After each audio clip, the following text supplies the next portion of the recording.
Hello friends, welcome to let's crack NTA UGC NET. मैं बरखा आपका बहुत बहुत स्वागत करती हूँ अनअकैडमी के शानदार से प्लेटफॉर्म पर। तो मेरा नाम है डॉक्टर बरखा, मैं पॉलिटिकल साइंस टीचर हूँ।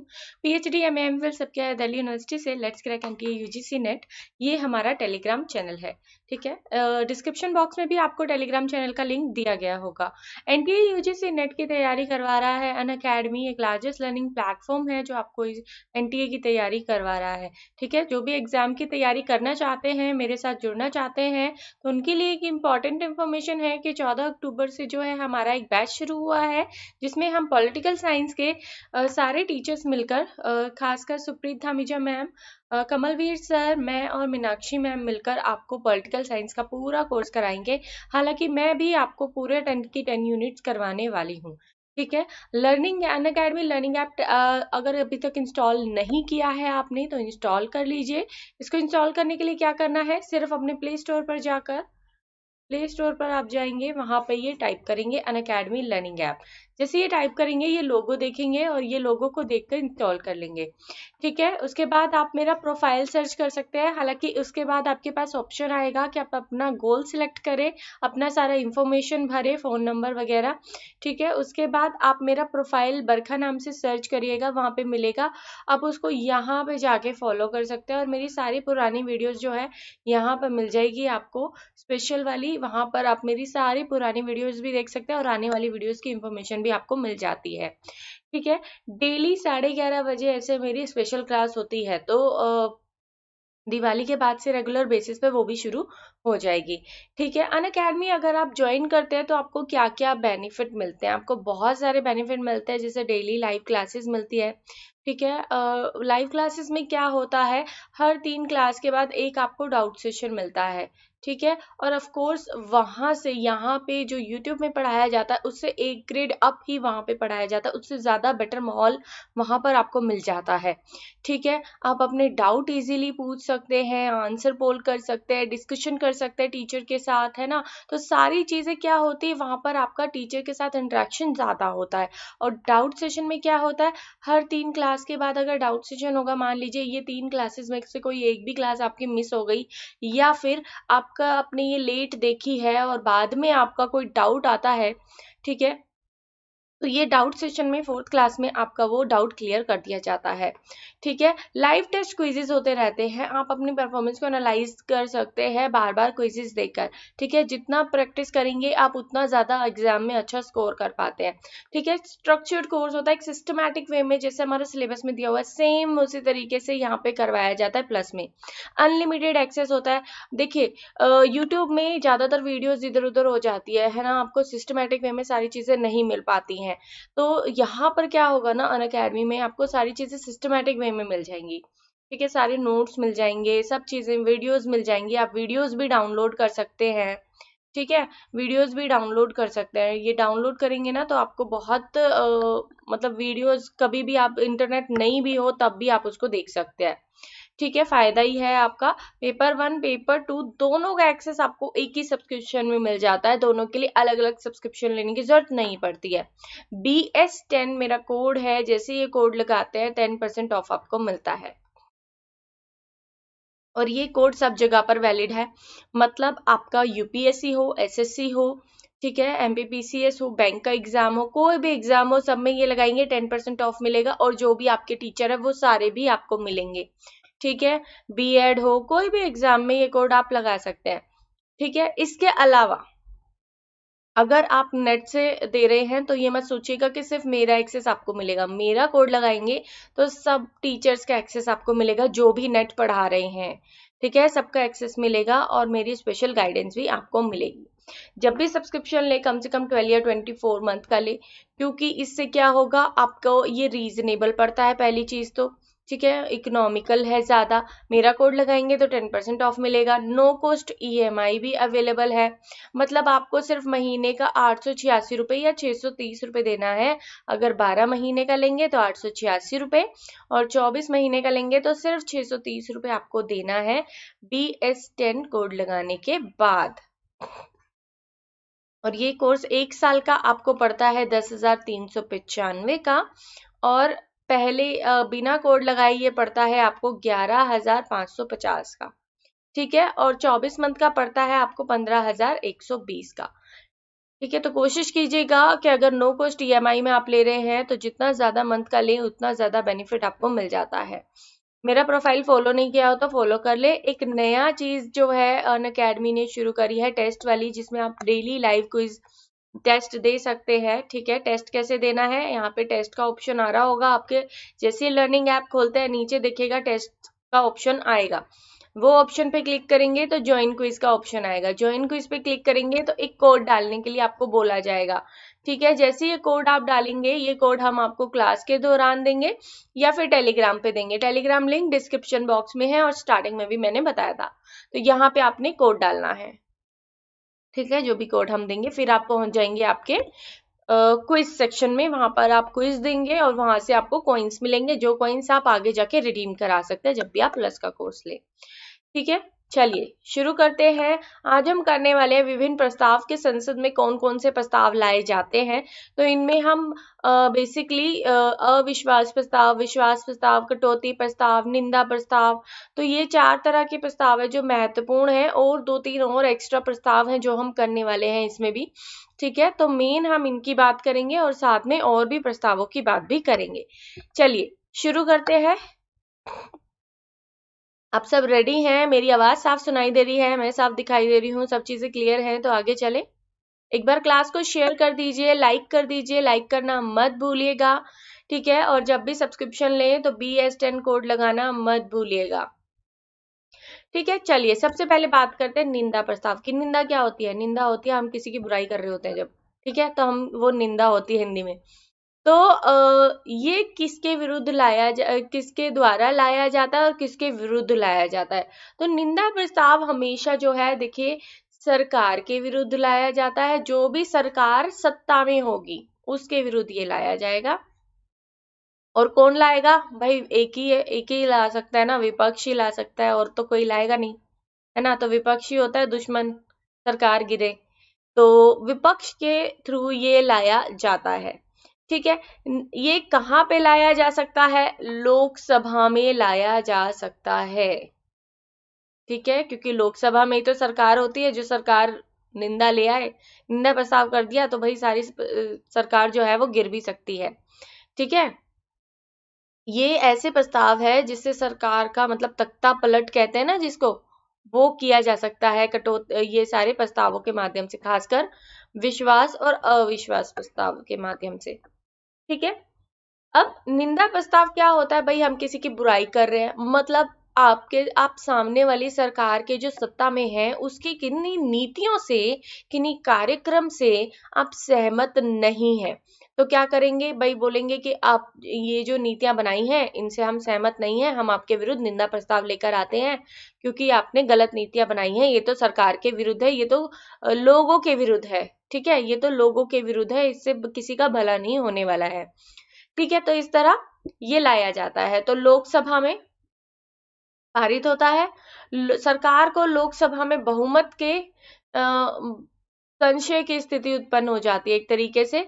ठीक है, यहाँ पर क्या करना पड़ेगा? लोकसभा में जो सत्ता में दल होगा उसको फटाफट से अपना बहुमत सिद्ध करना होगा।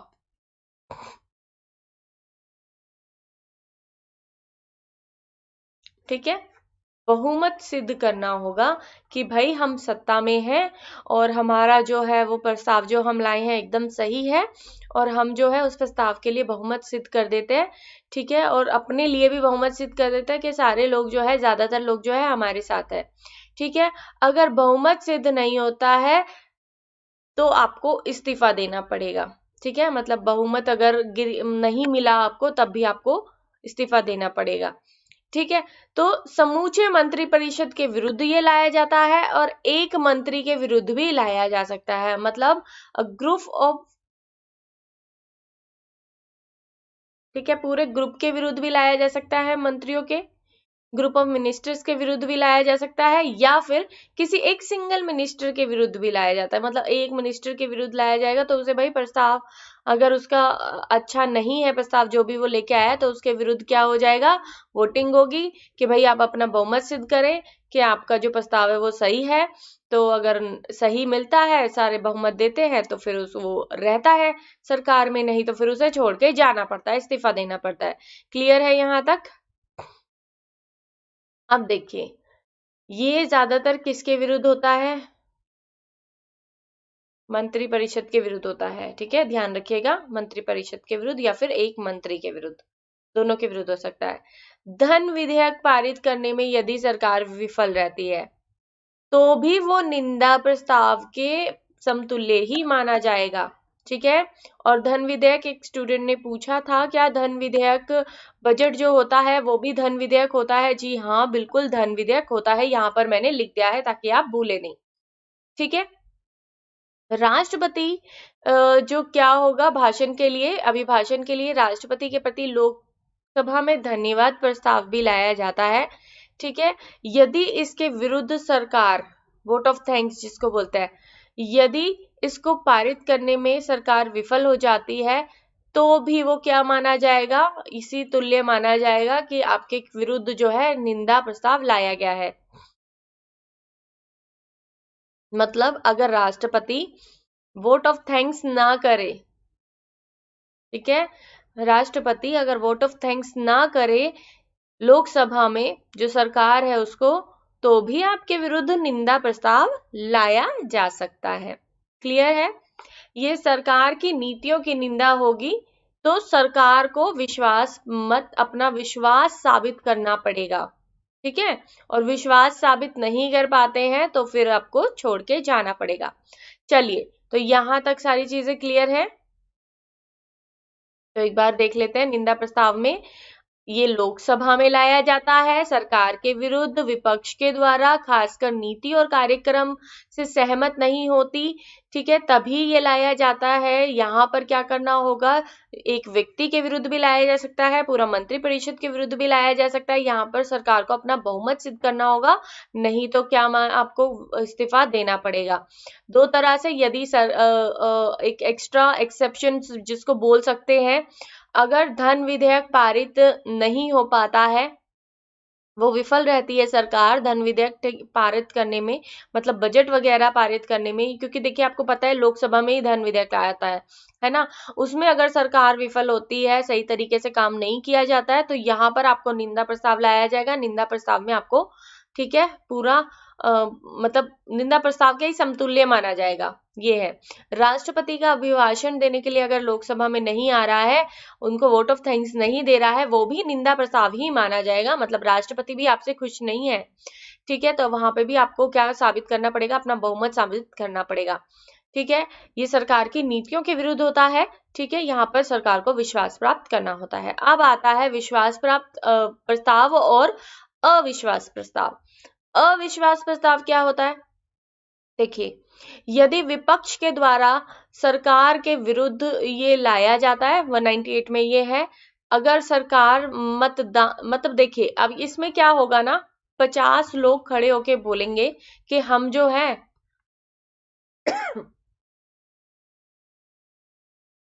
सरकार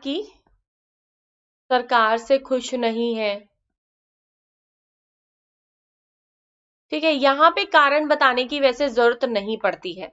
अविश्वास प्रस्ताव लाने के लिए किसी को भी, विपक्ष को, खासकर विपक्ष क्योंकि लाएगा ये, विपक्ष को किसी कारण बताने की जरूरत नहीं होती है। वो बोल देगा भाई हम तो इसके विरुद्ध अविश्वास प्रस्ताव ला रहे हैं, ये सरकार के विरुद्ध, लेकिन कम से कम 50 व्यक्ति चाहिए जो ये मांग करें कि भाई ये लाया जाना है।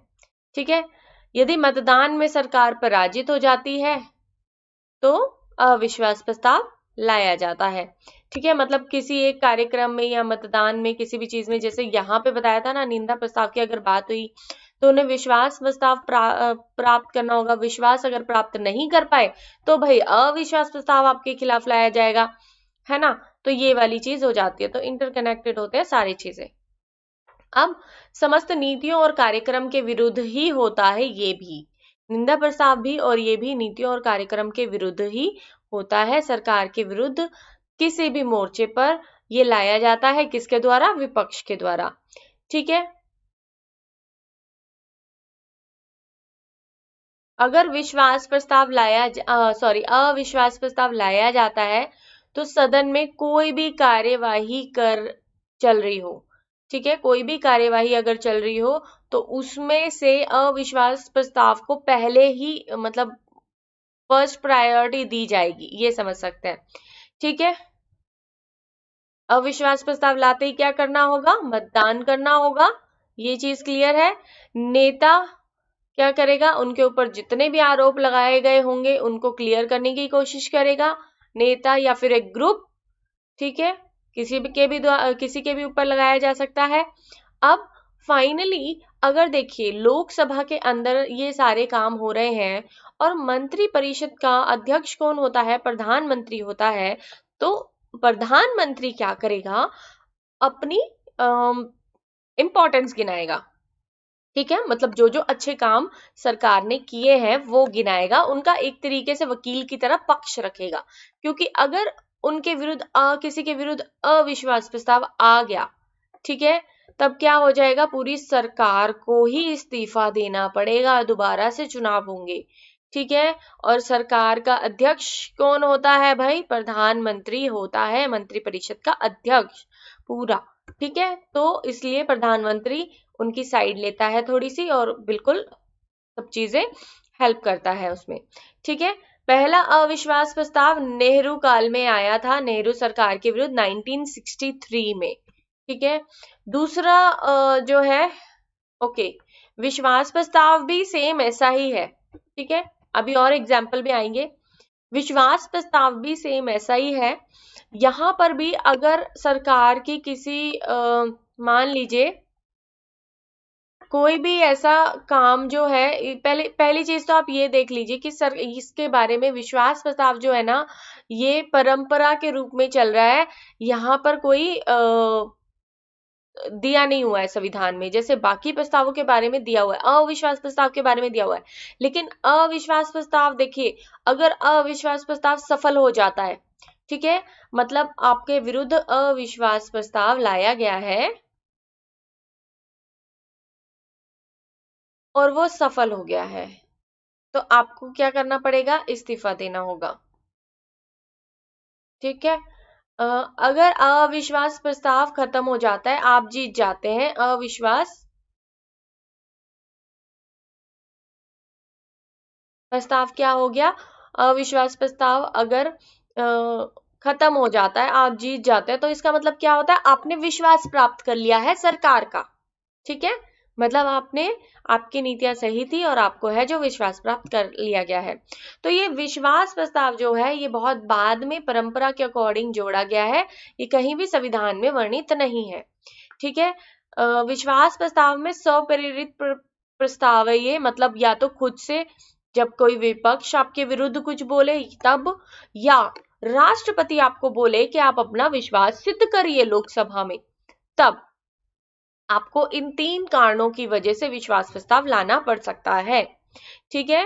विश्वास प्रस्ताव में चर्चा की शुरुआत हमेशा प्रधानमंत्री करेंगे, ठीक है। यदि ये असफल हो गया, मतलब का आप विश्वास प्राप्त नहीं कर पाए, तो ऑटोमेटिकली आपको क्या है, अविश्वास प्रस्ताव के बराबर ये माना जाएगा। इनडायरेक्टली विश्वास प्रस्ताव एक तरीका हो जाता है अविश्वास प्रस्ताव लाने का, ठीक है, समझ रहे हैं आप। तो इसके बारे में कहीं भी प्रावधान नहीं है, सबसे पहले ये लाया गया था 1979 में चौधरी चरण सिंह सरकार के विरुद्ध, लेकिन यहाँ पर क्या किया, वहां पे राष्ट्रपति ने बोला अपना विश्वास सिद्ध करिए, चौधरी चरण सिंह ने जाके इस्तीफा दे दिया, ठीक है, इस्तीफा दे दिया। उसके बाद यहाँ पर आपको एक और एग्जाम्पल अगर देखें तो नरसिम्हा राव सरकार के यहाँ भी ऐसा ही कुछ हुआ, उन्होंने लेकिन विश्वास मत प्राप्त कर लिया, ठीक है, नरसिम्हा राव सरकार को भी राष्ट्रपति ने बोला कि विश्वास मत प्राप्त करिए, तो नरसिम्हा राव सरकार ने क्या किया, विश्वास मत प्राप्त कर लिया। अब आती है वीपी सिंह और देवगौड़ा सरकार, इन दोनों को भी विश्वास प्राप्त करने के लिए बोला गया, लेकिन दोनों ही विफल हुए, इनके विरुद्ध फिर क्या आया, अविश्वास प्रस्ताव आया और इनको अपना पद से त्याग करना पड़ा, ठीक है, क्लियर है यहाँ तक?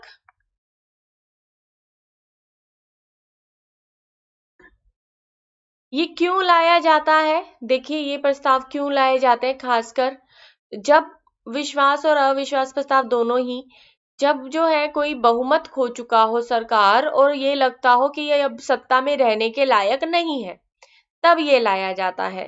ठीक है, विश्वनाथ प्रताप सिंह से ये शुरू हुआ था। ठीक है, क्लियर है? और एक बार में, एक सत्र में एक बार से अधिक ये नहीं लाया जा सकता। ऐसे नहीं कि हर दूसरे दिन उठ के बोल रहे हैं भाई हमें तो अविश्वास है आपके विरुद्ध। ठीक है, एक सत्र में एक बार से अधिक नहीं लाया जा सकता है ये। और इसमें अविश्वास प्रस्ताव में कुछ बताने की जरूरत भी नहीं होती है कि ये क्यों लाया जा रहा है। ठीक है, जैसे कि स्थगन प्रस्ताव होता है, ध्यान आकर्षण प्रस्ताव होता है, जिसके बारे में आगे चर्चा करेंगे। उसमें ये बताने की जरूरत होती है कि क्यों लाया जा रहा है। अब फोर्थ है हमारा मेजर, कटौती प्रस्ताव। कटौती प्रस्ताव भी एक तरह का नहीं होता भाई, तीन तरह का होता है। कटौती क्या हो गई भाई, कोई बजट तय हुआ है, ठीक है, कोई बजट बनाया गया है, उस बजट की नीति से या फिर सही तरीके से नहीं बनाया गया है या फिर गलत मांग करी गई है, इन तीनों कारणों से, ठीक है, आपके विरुद्ध कटौती प्रस्ताव लाया जा सकता है। मतलब या तो पैसे में कटौती, ठीक है, पैसे में कटौती से रिलेटेड ही है ये एक तरीके से। तो तीन तरह की कटौती होती है, नीतिगत कटौती, मितव्ययी कटौती और सांकेतिक कटौती। नीतिगत कटौती की जाती है कब? ठीक है, यहाँ पर देखिए कटौती प्रस्ताव क्या है, अनुदानों की मांगों में जब असहमति है तब यह कटौती प्रस्ताव लाया जाता है। तो नीतिगत कटौती क्या है? नीतिगत कटौती है जब आप भाई किसी के नीति से संतुष्ट नहीं है, मतलब बजट आपने पेश कर दिया, आपने ऐसी ऐसी नीतियां, ऐसे ऐसे कानून बना दिए कि हमें तो इस चीज के लिए पैसा चाहिए, हमें इस चीज के लिए भी पैसा चाहिए, हमें इस चीज के लिए भी पैसा चाहिए। अब भाई सरकार बोलेगी इस चीज में तो इतने पैसे की जरूरत नहीं है, इस चीज में तो पैसे की जरूरत नहीं है और इस चीज में तो ये भी नहीं है। ठीक है, तो इस तरह से कुछ भी हो सकता है। मतलब आपने जो नीति बनाई है कि किस तरह से सरकार को वो अप्लाई करना है पैसा, वो गलत है, उसके खिलाफ ये लाया जाता है। ठीक है, नीतिगत कटौती कर देगा, मतलब राशि को घटा के कितना कर दिया जाता है यहाँ पर, 1 रुपया। कितना कर दिया जाएगा कि आपने जो बजट पूरा पेश किया है वो एकदम सिरे से गलत है, हम आपको सिर्फ 1 रुपया देंगे। ठीक है, बजट नहीं देगा पूरा, करोड़ों करोड़ों मांगा होगा, 1 रुपया दे देगा। ठीक है, अब आता है मितव्ययी कटौती। मितव्ययी कटौती क्या है?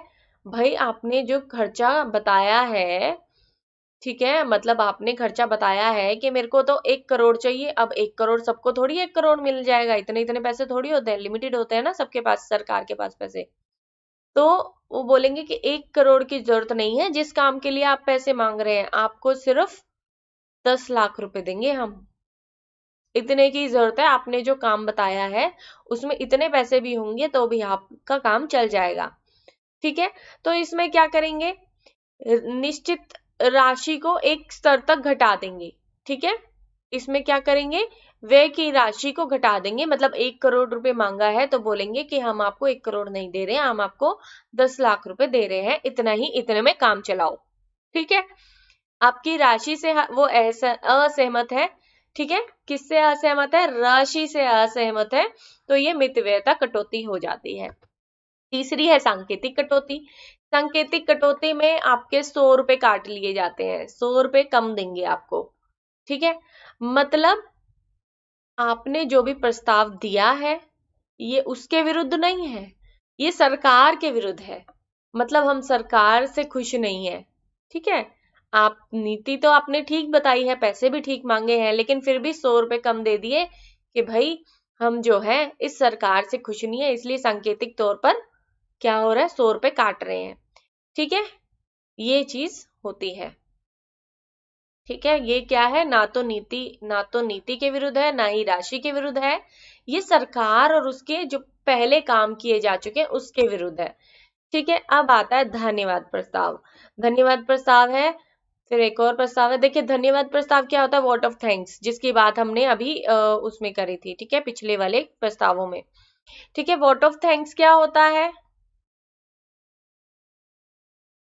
ये देता है राष्ट्रपति लोकसभा में।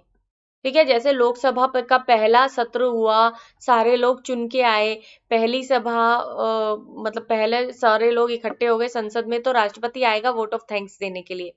अगर सामान्यतः ये 3-4 दिन तक इसमें चर्चा होती है, अगर राष्ट्रपति आ गया तो ठीक है, अगर नहीं आया तो समझ जाइए आपके विरुद्ध है सरकार। ठीक है, तो आपके विरुद्ध क्या हो जाएगा, अविश्वास प्रस्ताव के समतुल्य ये माना जाएगा। ठीक है, विपक्ष की सरकार की नीति और प्रशासन की विफलता की भी आलोचना यहाँ पर की जाती है। धन्यवाद प्रस्ताव में क्या होगा, राष्ट्रपति आएगा और प्रस्ताव पे सारी चर्चा के बाद मतदान होगा।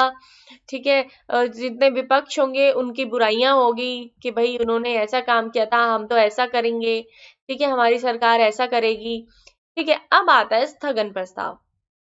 स्थगन प्रस्ताव क्या होता है, ठीक है, 15वीं लोकसभा में धन्यवाद प्रस्ताव पर चर्चा के बाद विपक्ष स्थगन प्रस्ताव लाने की मांग करने लगा। ठीक है, स्थगन प्रस्ताव क्या कैसी प्रक्रिया है, ये संसद की सामान्य कार्यवाही को ही स्थगित कर देती है। स्थगन मतलब कार्यवाही का स्थगन, मतलब काम वाम नहीं होगा कोई सरकार में, सरकार जो काम करेगी ना, कार्यवाही आगे ना बढ़ाए, वहीं के वहीं बैठी रहे। ठीक है, तो ये महत्व इसका सार्वजनिक महत्व इसलिए है क्योंकि इससे क्या होगा, पूरा देश प्रभावी होगा। भाई अगर कोई भी काम नहीं होगा, संसद में कोई कार्यवाही नहीं होगी, तो आगे जाके आगे कैसे काम होगा, है ना। तो लेकिन स्थगन प्रस्ताव लाने से पहले क्या होना चाहिए, विषय सुनिश्चित होना चाहिए। भाई आपको पता होना चाहिए आप किस विषय की वजह से ये ला रहे हैं। ठीक है, इसमें निजी मुद्दे नहीं होते, कैसे पर्सनल प्रॉब्लम्स नहीं निकालते इसमें। ठीक है, कम से कम 50 लोग चाहिए, सदस्यों की असहमति आवश्यक है। स्थगन प्रस्ताव लाने के लिए कम से कम 50 सदस्यों की असहमति आवश्यक होती है, तभी ये लाया जाता है। उसमें मतदान होगा। ठीक है, मतदान में अगर हार गए तो फिर निंदा होगी, निंदा मानी जाएगी। निंदा में अगर हार गए तो अविश्वास प्रस्ताव लाया जाएगा। अविश्वास प्रस्ताव में अगर हार गए तो फिर आपकी सरकार जो है वो गिरा दी जाएगी। ठीक है, अब आता है ध्यान आकर्षण प्रस्ताव। ठीक है, ध्यान आकर्षण क्या होता है, मोशन ऑफ पेपर्स के नाम से इसको जाना जाता है, कॉलिंग अटेंशन मोशन। ठीक है, या मोशन ऑफ पेपर्स, ध्यान आकर्षण, किसी के नीति के लिए अपने ऊपर ध्यान आकर्षण करना। ठीक है, मतलब अपनी तरफ को ध्यान खींचना। ठीक है, किसी भी सार्वजनिक मुद्दे पर या किसी अर्जेंट मुद्दे पर। ठीक है, कोई ऐसा मुद्दा है जिसपे जरूरी होता है काम करना, इसमें हम देरी नहीं कर सकते, तो उसके लिए ये लाया जाता है। ठीक है, मंत्री के बयान पर नहीं होती है इसमें चर्चा, परंतु मतलब अपना थोड़ा बहुत जो होता है वो देता है बयान। ठीक है, पूरी मंत्री परिषद के प्रस्ताव, स्थगन प्रस्ताव क्या होता है, ये पूरी मंत्री परिषद के विरुद्ध लोकसभा में लाया जाता है। लेकिन ध्यान आकर्षण प्रस्ताव जो है एक मंत्री के विरुद्ध लोकसभा में लाया जाएगा। ठीक है, सिर्फ एक मंत्री के विरुद्ध। ध्यान आकर्षण किसी एक मंत्री की किसी नीति के विरुद्ध। ठीक है, ये लाया जाता है। अब 1954 से ये प्रचलित है। और बस आज हमारा इतना ही था। ध्यान मतलब अपना ध्यान आकर्षण करना किसी की नीति के विरुद्ध, मोशन ऑफ पेपर्स इसको बोलते हैं। ऐसा क्वेश्चन आ सकता है, मोशन ऑफ पेपर किससे रिलेटेड है, या फिर बोल देंगे कि कितने लोग इसमें कितने लोगों के विरुद्ध ये लाया जाता है। ठीक है, 1, 2, 3 या 4, कुछ भी इनडायरेक्टली कुछ भी आपसे पूछ सकते हैं, तो ये इंपॉर्टेंट है आप सभी के लिए। देखिए कोई भी क्वेश्चन बन सकता है ना। तो इसमें कोई भी डाउट हो तो मुझे बता सकते हैं डिस्क्रिप्शन बॉक्स में, आप कमेंट में लिख दीजिएगा, मैं आपका डाउट क्लियर करने की कोशिश करूंगी। बाकी BS10 मेरा कोड है, मेरी क्लास पसंद आए तो BS10 मेरा कोड जरूर लगाएं यहाँ पर, जहाँ पे ये गिफ्ट दिया हुआ है। ठीक है, ये लगाते ही आपको 10% ऑफ मिलेगा। और कम से कम 12 या 24 मंथ का सब्सक्रिप्शन ले लीजिए, क्योंकि आपकी तैयारी जो है दिवाली के बाद से और बेहतर होने वाली है। हम आपको प्लस में बहुत सारी चीजें करवा रहे हैं, सारे टीचर्स मिलकर। ठीक है, बहुत सारे टीचर्स आपको मिलते हैं, सिर्फ मैं ही नहीं मिलती, बहुत सारे टीचर्स और भी आपको वहां पे मिलते हैं। ठीक है, special classes, plus classes, YouTube classes सारी आपको मिल रही हैं। लेकिन प्लस में कुछ स्पेशल आपको चीजें मिलती हैं जिनके बारे में आपको मैं हमेशा बताती रहती हूँ, कि एक डाउट सेशन मिलता है, आपको प्रैक्टिस सेट मिलते हैं। ठीक है, पूरा आप प्रैक्टिस करते रहते हैं रेगुलर बेसिस पर, एक सिस्टमैटिक वे में सारी चीजें मिलती हैं। वीडियोस डाउनलोड करने का ऑप्शन मिलता है, कोई चीज गुम नहीं होती है, तो बहुत सारे फायदे होते हैं उसके आपको। ठीक है। मेरी क्लास पसंद आए तो लाइक जरूर कर देना, लाइक शेयर सब्सक्राइब और BS10 कोड लगाना मत भूलना, 10% ऑफ मिलेगा आपको। ठीक है, चलिए बाय बाय, मिलते हैं कल।